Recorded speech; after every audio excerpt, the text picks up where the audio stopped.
السلام عليكم ورحمة الله وبركاته.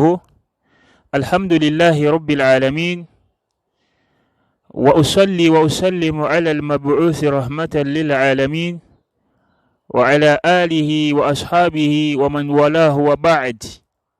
Simekuzong salukumu ya paina nzambe tusengi na nzambe kona mulongo acha kimya mawana pambo na ida likolo ya Prophet Muhammad na famina ina basawaba na epe na batunyoso balandia nsienime ya Muhammad basimbi yangu na bosolo chimo kula suka nzambe andi milabiso dua.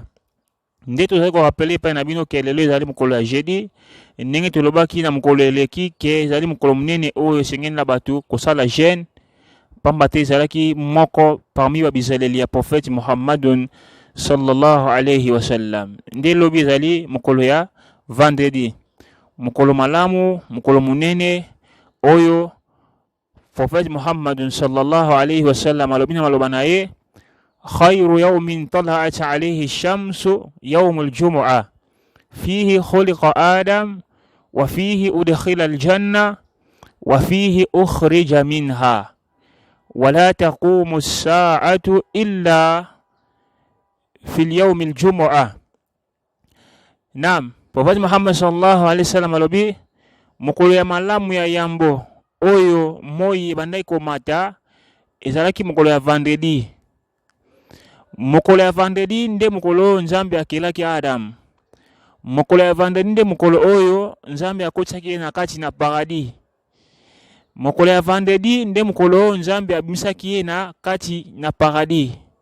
Na sima ya kosala désobéissance oyo yebani nde boye nzambe abimisaki na paradis ezalaki mukolo ya vendredi.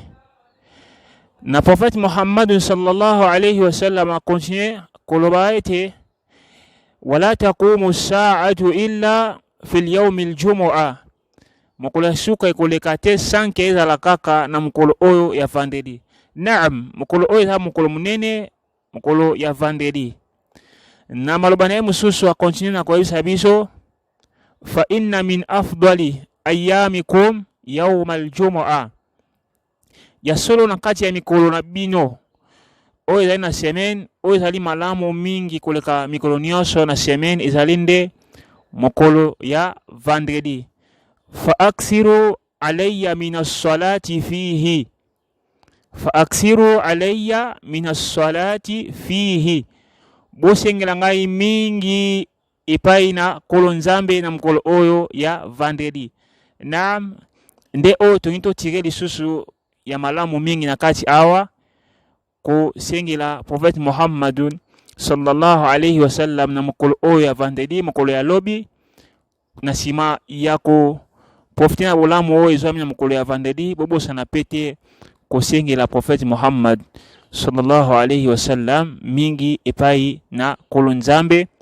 Nde boye ila akhir al-hadith ezali ko continuer batuna kiye nde a continuer lobi fa inna salatakum ma'rudatan alayya ila akhir al-hadith.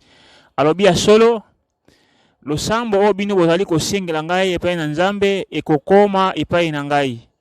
Nde batuna kiye epai na bayekoli ndenge nini ekokoma epai na yo na tang oyo yo deja osili ko wa. Nde na Prophet Muhammadun sallallahu alayhi wa sallam alobaki ete shoki ya sili ko wa bosengeli epai na kolo nzambe, nzambe akosala ete losambo wana ekoma epai na ye. Donc yani kaka ndenge oyo mutu azali viva a monaka ndenge pe koma epai na ye wana ezali mystère monene faveur o nzambe ache epai na ye Prophet Muhammadin sallallahu alayhi wa sallam. De sengi na biso tusala mingi dua ko sengi la Prophet Muhammad sallallahu alayhi wa sallam.